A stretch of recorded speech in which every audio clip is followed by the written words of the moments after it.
Vážení diváci, vítame vás pri pozeraní filmu, ktorý je súčasťou projektu s názvom Zachovanie tradičných remesiel v Starej Turej a v Kunoviciach. Na úvod si môžete pozrieť krátky vlastivedný žurnál. Známy citát hovorí: Život bez priateľov je ako lúka bez kvetov. To si povedali aj dve mestá. Jedno z nich je mesto Stará Turá na Slovensku a druhé sú Kunovice v Českej republike. Od roku 2008 ide o partnerské mestá, ktoré sa rozhodli rozvíjať svoje vzťahy či spoznávať svoje zvyky a tradície. A bodaj by sa aj vzájomne nespoznávali, veď sú skoro susedia. Ak nám neveríte, pozrite sa na mapu. Obe mestá delí od seba len necelých 40 kilometrov. Poďme sa teda pozrieť na históriu a zaujímavosti týchto miest. Prvá písomná zmienka o Starej Turej pochádza z roku 1392, kedy bola súčasťou panstva nedalekého Čachtického hradu. Vďaka privilégiu od kráľa Mateja Korvína sa v mestečku rozvíjal obchod a trhová činnosť. Keď chudobná pôda na kopaniciach nestačila uživiť obyvateľstvo, hľadali staroturania možnosti vo výrobe a predaji podomácky zhotoveného riadu.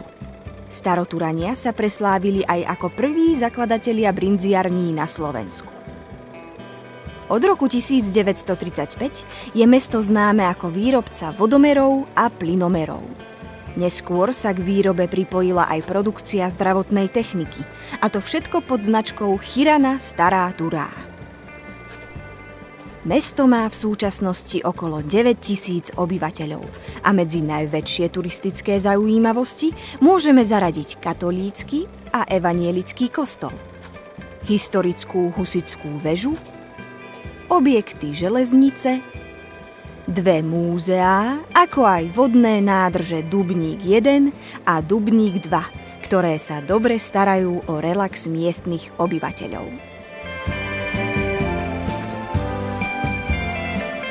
V meste sa narodili či pôsobili osobnosti ako napríklad spisovateľka Kristína Rojová či kňaz a autor prekladu Biblie profesor Jozef Roháček.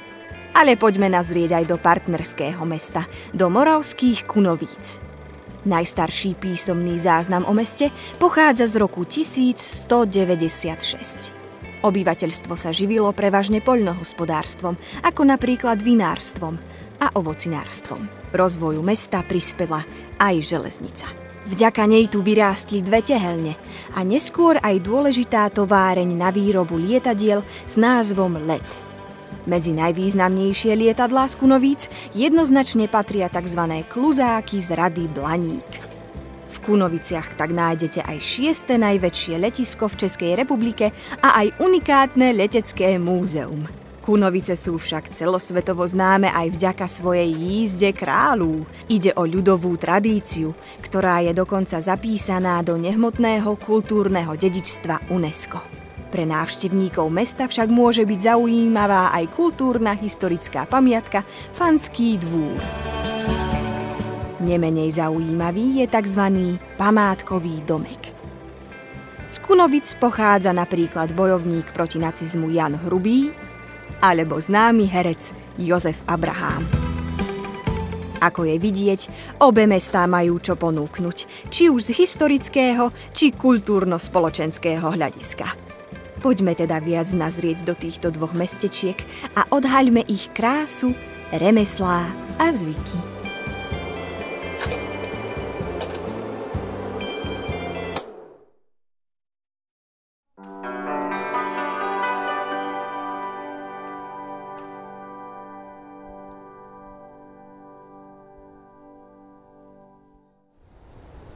Zarodeli trnky pod horami, pôjdeme ich zbierať s košíkami. Keď nebudú padať, budeme ich ránať halúzami. Keď nebudú padať, budeme ich ránať halúzami.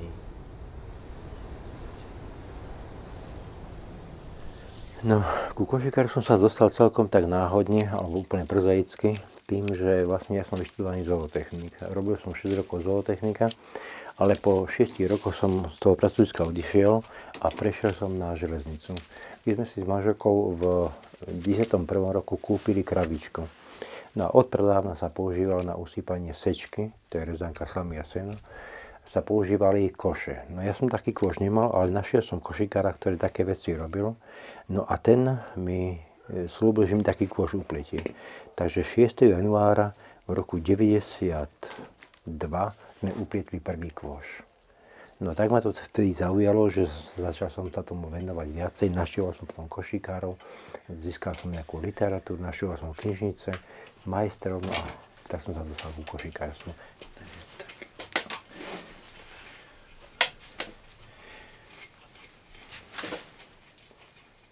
Košikárstvo vlastne bolo kedysi normálnou bežnou znalosťou všetkých gazdov, ktorí sa tomu venovali. To nikto na kopanicách košiky nekupoval, no a na tejto našej starej teórii sa to snažíme zachovať tým, že robíme kurzy košikárstva, robíme rôzne podujatia, zúčastňujeme sa, ukazujeme tomu, ako sa pletie, píšeme o tom, robíme obrázky. No a stará Túra je vlastne známa tým, že robila drevárskú výrobu, rôzne tie varešky, šprudličky, ten drevený riad. No a košikárstvo bolo len takou normálnou, bežnou znalosťou každého gazdu. No tak sa snažíme aj tej starej Túre to nejako vrátiť. Tak to vám poviem. Robiť niečo znamená zhmotniť svoju predstavu. To je prvá vec. Čiže spravím to, čo chcem spraviť a vyzerať tak, ako chcem. A je pre mňa neskutočná radosť, ak ľudia, ktorí si to potom odo mňa zoberú, tie výrobky, majú z toho radosť. Čiže stretať sa s ľuďmi, ktorí to naozaj naplňa, teší tá robota, že ten výrobok im niečo pripomína, že ich to ako si obhacuje a vracia do nejakej tradície. To je pre mňa taký hlavný účel tých ľudí na tých jarmokoch stretať. No, na Starej Túre to už bol vlastne 10. ročník týchto jarmokov. Tento letný má názov Remesla našich predkov a dali sme mu taký podnázov Zachovaj a uč. A to je vlastne o tom, že tam naozaj sú remeselníci, ktorí svoju výrobu predvádzajú, ukazujú ľuďom, jak sa robí, ukazujú záujemcom, ako to majú robiť tú robotu. To je prvá vec. Druhá vec je tá, že vlastne nie len tí ľudia, ktorí tam prídu, ale nastala aj spolupráca s družobnými mestami, ako sú Kunovice. Odtiaľ prídu ďalší remeselníci. My sa učíme od nich, oni sa učia od nás. Spoznávame sa osobne, svoje piesne, čiže také rozšírenie, aj také kultúrne obohatenie. Vlastne patríme vedľa seba, takže a ten starotovenský jarmok sa v takomto duchu nejakom vedie, že snažíme sa tam byť v dobovom oblečení, robíme naozaj tú výrobu, ktorú robili naši predkovia, ale nie len remeselnú, ale aj rôzne jedlá, nápoje, ktoré používali naši predkovia. Takže ten je ten jarmok tak krásny, úžasný, taký vrelý, taký príjemný všetkým ľuďom.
prvom rade to je, každá táto akcia je o počasí. Tým, že počasie je to nádherné, krásne prostredie a hlavne to, že organizátori zabezpečujú aj okrem tých bežných starostí, akože kde parkovať a tak ďalej, zabezpečujú aj také milé privítanie. A to si každý remeselník veľmi váži, že sa necíti taký opustený sám tu ale zapadá ako kolektív.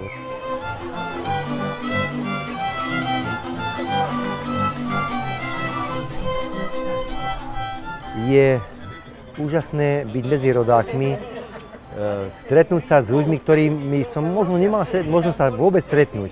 Proste oni prídu, zídeme sa s učiteľmi, spolužiakmi, známymi, z pracovísk bývalých a tak ďalej. Čiže tým je to také krásne, že sa poznáme. No a druhá vec je tým, že tie košíky, ktoré robíme, snažíme sa ich robiť preto, aby ľuďom slúžili. Aby boli krásne, dobré. No a tým tam to robí takú dobrú odozvu. Takže oni si košíky ďalej kupujú, prídu. Cítime sa ako doma. Proste sme doma. Tu sme, jak hovorí, tu sme doma, tu sme páni.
Tak já se volám Ludmila Turčinková, já jsem vedoucí tady toho pěveckého sboru Tetičky a my zpíváme lidové písničky. Možná, že je někde za horama, možná je tam holuběnka sama. Když jsme teďka vystupovali tady u vás, tak jsem viděla, že si s náma tady ti lidi zpívají ty naše písničky, takže určitě je poznají a ono je to, není to k nám daleko, jezdí k nám a to je takové už pomíkané, tady ty lidi, že ze Slovácka se tady přižení, přivdá, anebo se jezdí zase na různé ty slavnosti k nám na Moravu, takže si myslím, že to víc tam. A nebo teďka hodně z televize, ze šlágru. Svoju holuběnku.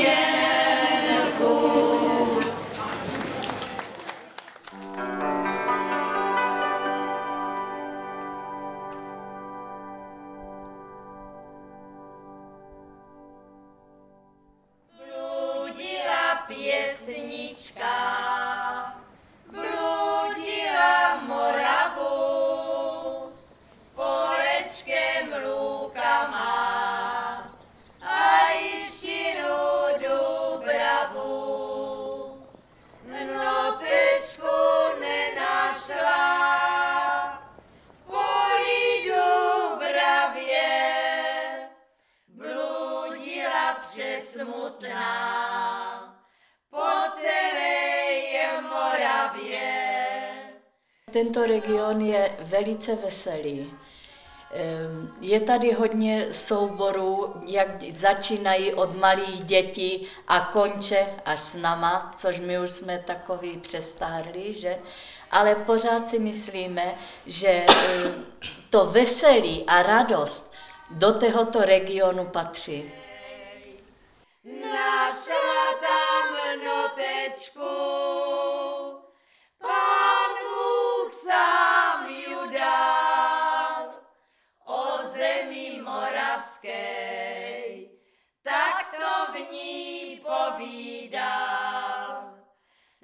já si myslím, že naše moravské písničky jsou takové táhlejší, kdežto tyto slovenské, že jsou takové prostě rychlejší, jakože mají větší rytmus. Ráznější a takové spíš pisklavé, nebo jak bych to měla říct. A je, co vykládáš? Tam ale mají jiný ráz. Oni mají takové vysoké hlasy, kdežto my už staré máme ty hlasy takové hlubší, ono to jinak zní. Ale ne, že hodně písniček mají naši na Slovensku, co zpívají. Jako to už teď, ale spíš to protože už je taková doba, že lidi, někteří jsou třeba ze Slovenska a jsou třeba z Kunovic a jsou slyšet tady nějaké takové písničky, takže se to všelijak obnovuje. A slyšíme nějakou písničku, ať je ze Slovenska, nebo je od Břeclavi, kdy se nám líbí. Tak my totiž neumíme ani jedna noty, víte, takže my jenom z doslechu toho my podle sluchu se naučíme písničku. Nebyla jsem veselá od soboty večera. Nebyla jsem veselá od soboty večera. Lebo mňa moja mať Prešovajka hrešila. Lebo mňa moja mať Prešovajka hrešila. A takže chceme něco udělat pro to, aby ta písnička zůstala a aby se zpívala, aby s ní byla radost a aby prostě bylo takové více radosti a potěšení, protože dneska to chybí.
Byli jsme sem pozvané, aby jsme tady bavili hosty, než přijde hodová chasa, a bylo to velmi milé pozvání, velmi přátelské a velmi se nám to líbilo zpívat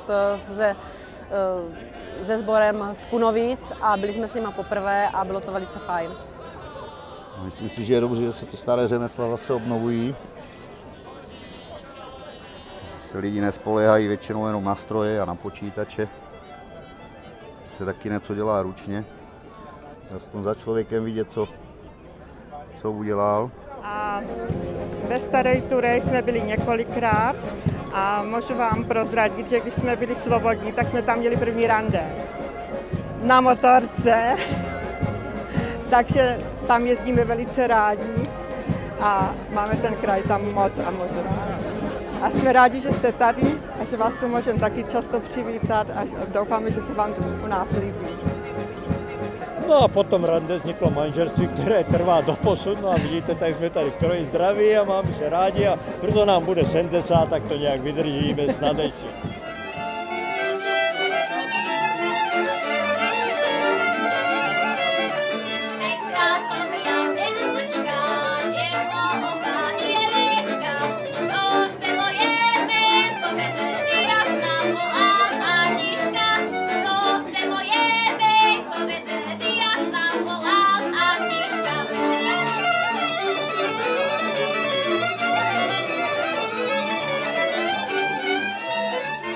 takže chcel by som predstaviť našu kapelu, ktorá sa nazýva ľudová hudba Polún. Sme zo Starej Turej a momentálne sme už tretíkrát v Kunoviciach na Hodoch, kde vlastne funguje nejakým spôsobom spolupráca a vymieňame sa s Kunovicami. Oni chodia na náš jarmok, na naše remeslá a my teda chodíme na Hody.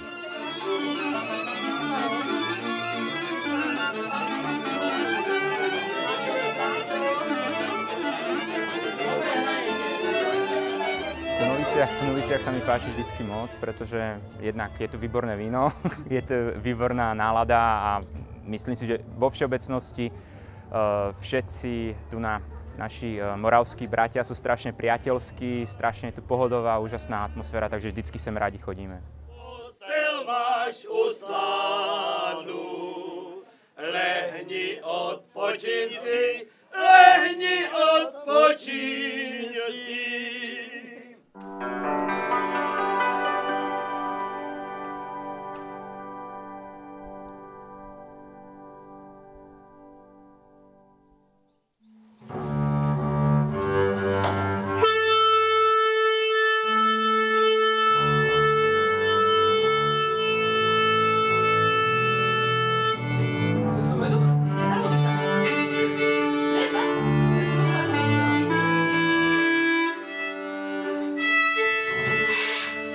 Je to úplný štandard s tým, že pesničky o láske, pesničky o vojne, o rukovaní. Jeden z hudobných štýlov, ktorý je typický pre tento región, sa nazýva verbunka. To vlastne vychádza práve z verbunkášov a tých verbunkášských zvykov pri rukovaní mládencov. A jeden taký typický znak, ktorý tu je starobabská, ktorý sa nenachádza viac menej nikde inde, len z týchto dvoch strán Javoriny, že u nás sa to volá starobabská, a z druhej strany sa to volá sedlácká, ten rytmus. Je to taký typicky húpavý a hovoríme, že tie pesničky sú stávané tak pohodlno, aby to mohli tancovať aj staré babky a z toho vlastne je ten názov starobabská.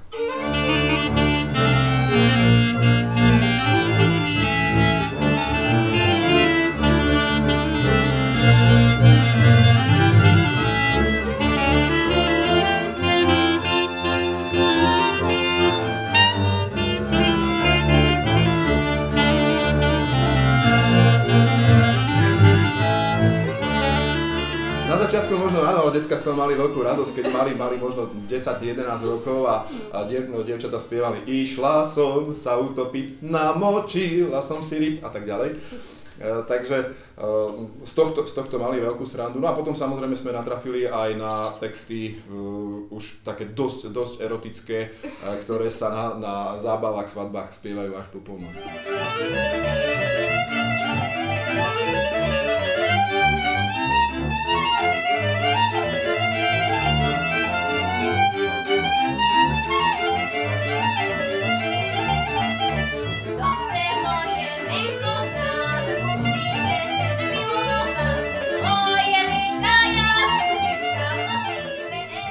My to tak cítime a je to o tom srdiečku. My to cítime tak, prenášame to ďalej. Dúfam, že nastupujúce generácie, ktoré tuto dorastajú a budú dorastať, k tomuto budú vychovávané. No ide o to, že funguje to tu niekoľko storočí a chceme, aby to fungovalo ďalej niekoľko tisíc ročí. Preto to treba uchovávať. Je to vec, ktorú niektoré krajiny nemajú. Proste taký folklór, to je Slovensko tým je známe v podstate. Majú to aj o partii. Áno, tak je to samozrejme. A určite je lepšie ako tie decká, keď sa venujú niečomu prospešnejšiemu, ako iba chodiť po vonku alebo také niečo. Dočkajte, vydialci, pojdete pre tú lúčku, preto si vydrhali koranom fialečku.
se vlastně cymbálka Konoviánků a doprovázíme folklorní soubor Konoviánek. Kdy vlastně v Konoviánku jsou malé děti a oni vlastně tančí lidové tance a tančí různé lidové tance i od nás z regionu a takto. A my je vlastně doprovázíme jako cymbálovka a hrajeme při nich.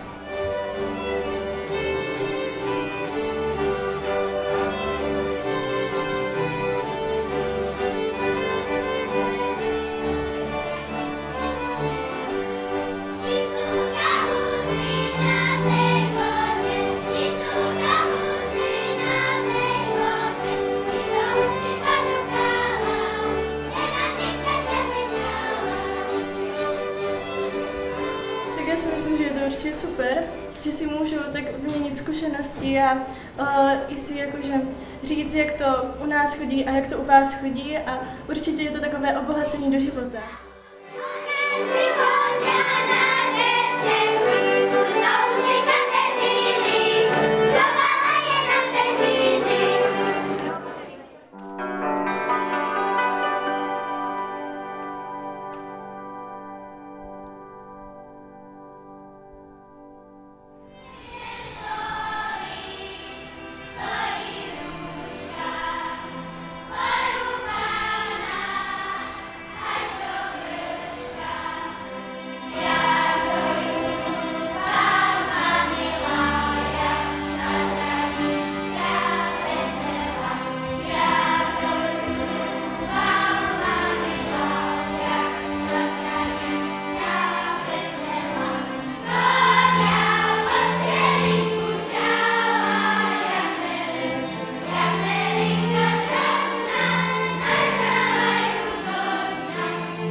Tak tady v Kunovicích je 6 folklorních souborů, z těch dětských Kunoviánek, děcka z Kunovic, Handrláček a z těch dospělejších pak Lintava a mužský zpěvecký sbor z Kunovic.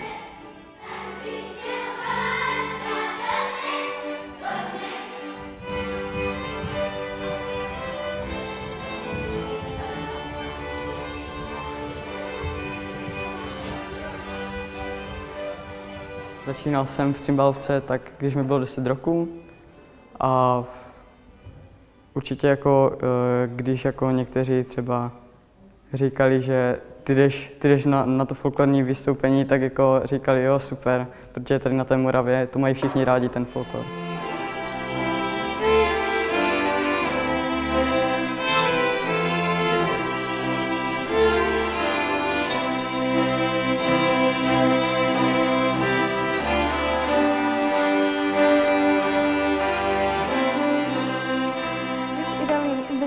A oblékáme se do nich a hrajeme, tak pak asi, já bych řekla, že víc pocítíme tu tradici, jak vlastně ti naši předkové, jak se oblékali, jak vlastně chodili normálně oblékaní, nebo i na ty slavnosti, jaké měli ty kroje a takto.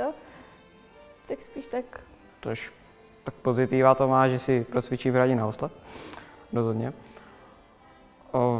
Setkám se s strašně moc lidí, vlastně ta tradice jako tady taky má nějaký ten význam a co já vím, občas nám dají něco k jídlu, dostaneme zaplaceno a tak dále. Sice jsme ještě mladí, ale příště budeme lepší a tradici budeme rozdávat dál.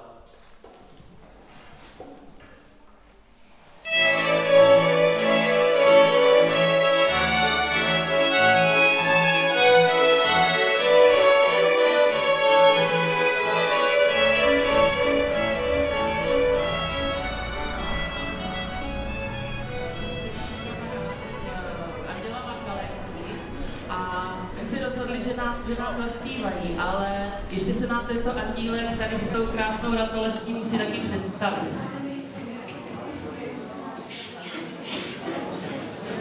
Já jsem Anděl Karolína. takže anděl Karolína, anděl Magdalenka a teď budou zpívat společně. Narodil se Boží syn, pastovička štěbetuje, novinu nám oznam, jen my jsme dlouho nevyslali, dobyčka tež pomáhá, nemluvňatku cukru dá, cukrušku, navaríme kašičku.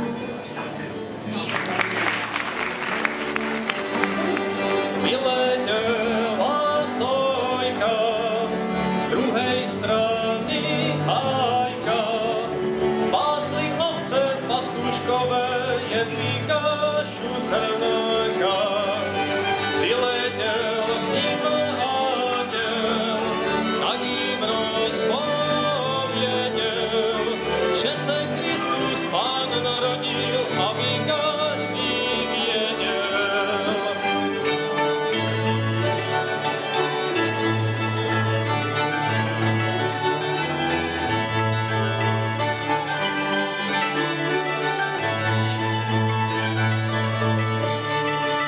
My jsme žáci malí, rádi by jsme brali koleničku na ručičku, kdybyste nám dali. A jak nám nedáte, brzo uhledáte, že svý hrnce vám odlučem, co v polici máte.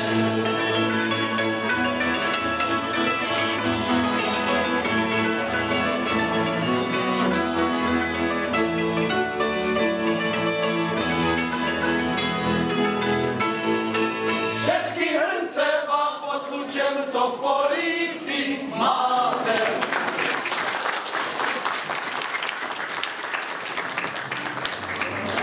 A je radováne. Radováne. A barvujete zkusí pozváně. Ano, na druhý stůl. Co má? Třeba ty tam černý vzadu vystupuješ na nás. Páči sa nám tu, je to taká domácká atmosféra.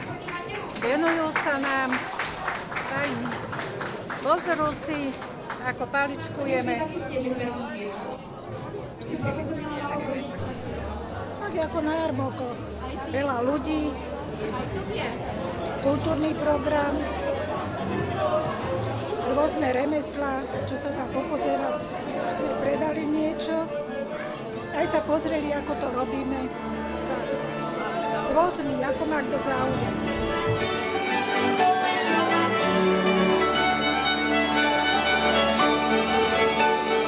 Slyším zima mráz, slyším divný hlas, ptáci v polnoci zpívají, pastuškové vytrubují, co to nového, nesmítaného.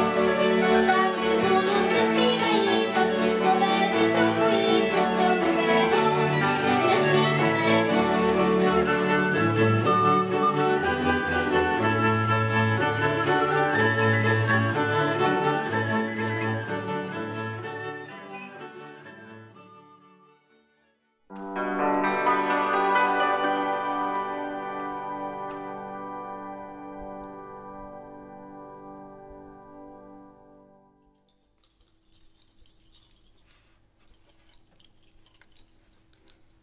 Náš klub je klub paličkovanej čipky a našou činnosťou je paličkovanie teda čipiek alebo obrázkov, ktoré sa dajú takisto paličkovať.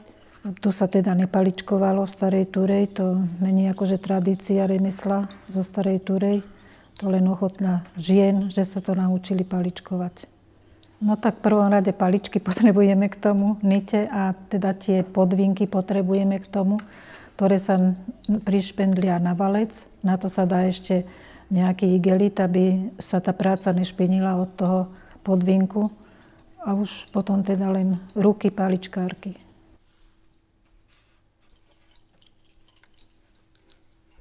Tak to aj sa to zdá, že je to ťažké, ale proste keď už do toho človek príde, tak až také hrozné to zase není.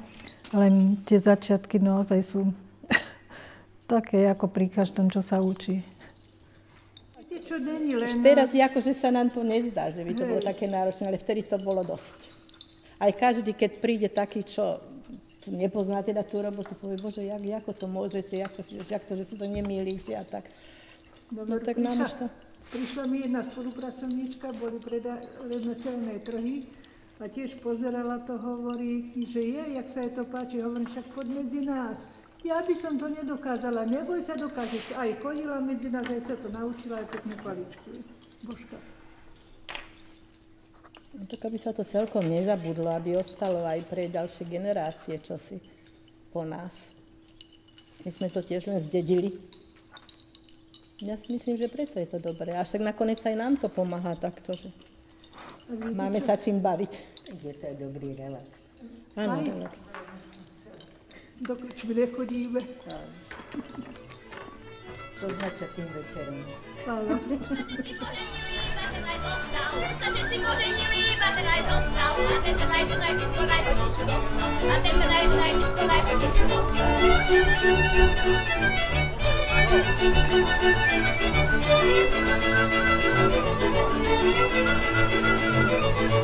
Teraz som sa rozierala, teraz prebírajte. Teraz som sa rozierala, teraz prebírajte. Aj pri to potom prebírajte. Aj pri to potom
Dobrý deti ako bez dospelých.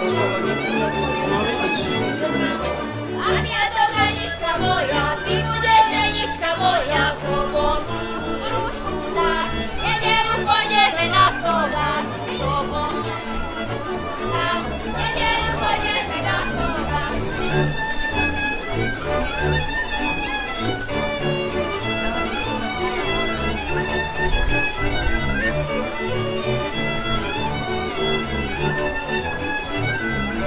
Čia si Anička, čia očala, či materina, a ja som, ocovej materina som, a ja som, ocovej materina som. Keď sme išli na vojnu, tak nás...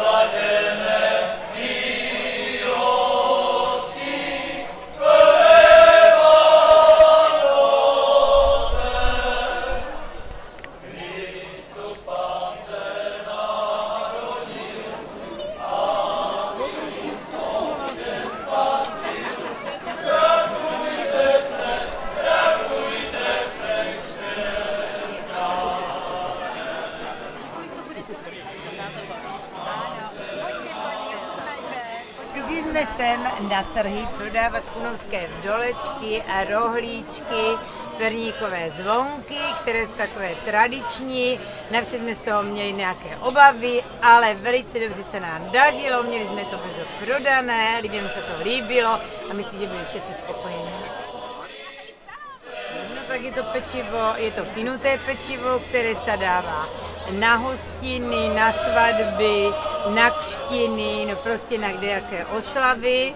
Je to takové tradiční, které nás naučili naši rodiče a určitě by byli a měli by radost, že v tom pokračujeme a že se to ostatním lidem všetkým líbí.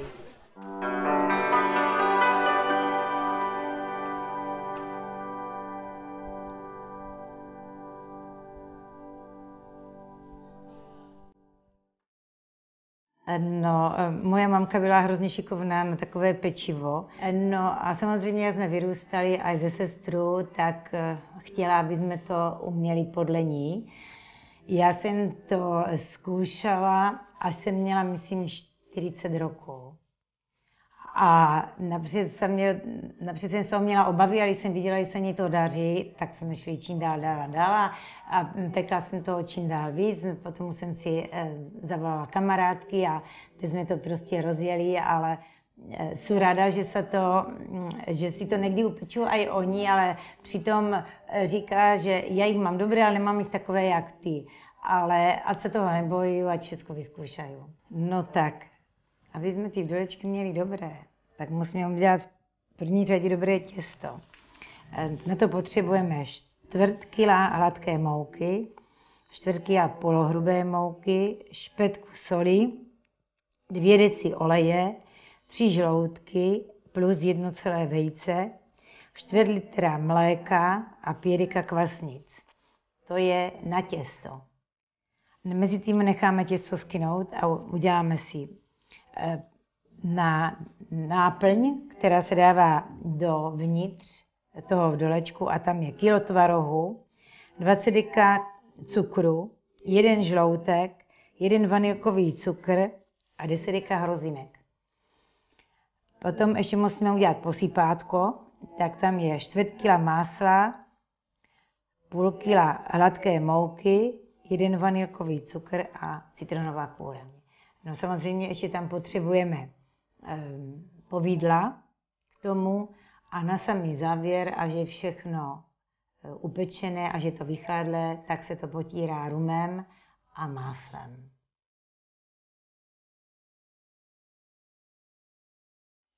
No tak uděláme těsto, rozválím, protože v dnešní době už každý vyhledává ty nejlepší způsoby. Už máme ty tvořítka všelijaké, tak si prostě to těsto vyválíme na 65 deka a ty 65 deka a rozválíme na obdélník a takovým tím rádílkem tam tvoříme prostě takové čtverečky a do těch čtverečků dáváme ten tvaroh, balíme ho, zabalíme ho takovou kuličku, klademe ho na plech, no a potom si uděláme prstem důlek, do kterého dáváme povidla, potom pomastíme ten vdoleček vajíčkem a na samý konec tam dáváme posypku. No, jak uděláme ty vdolečky, tak a dáme tam tu posypku a prostě všechno, co tam patří, musíme ho nechat nakynout to těsto, protože aby ten vdoleček se pěkně zvyhl, aby se tam udělala taková budka. A právě tím, jak je to nakynuté, tak se pěkně tvoří takový pěkný ten vdoleček udělaný.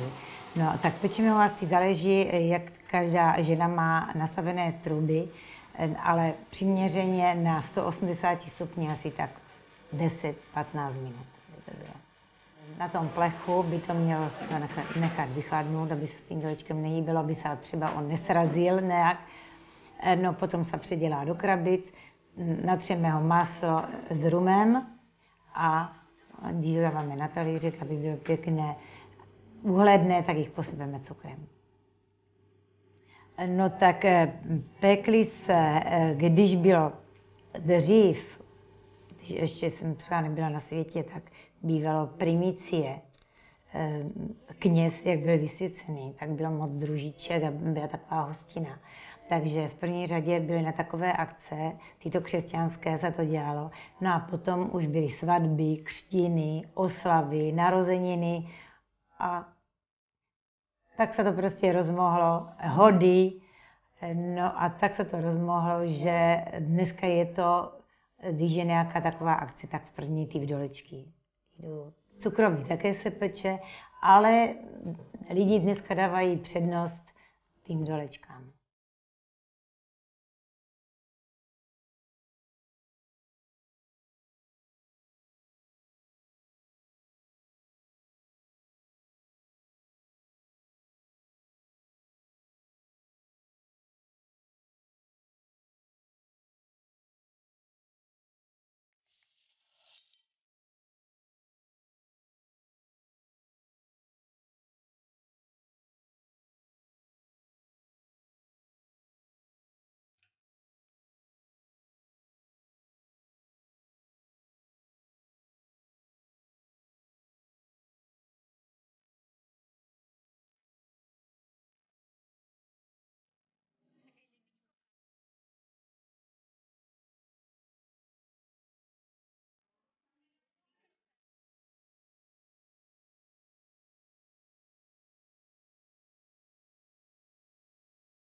Máme tady před sebou takový velmi jednoduchý stůl, tak jak to v minulosti v první polovině 20. století v takovéto obyčejné selské izbě vypadalo. I tyto luštěniny patřily na stůl jako symbolika toho, že toto všechno máme mít ve svém jídelníčku. A zase je to taková ukázka toho, že lidé věřili tomu, že pokud tento talíř s touto úrodou bude součástí toho stolu, že i v příštím roce zase budou mít hojnost i tady těchto výpěstků, těchto luštěnin. A k takovému úplně obyčejnému cukroví patřily také perníčky, na které se především těšily děti, ale co nikdy nechybělo mezi těmi perníčky, bylo zlaté prasátko.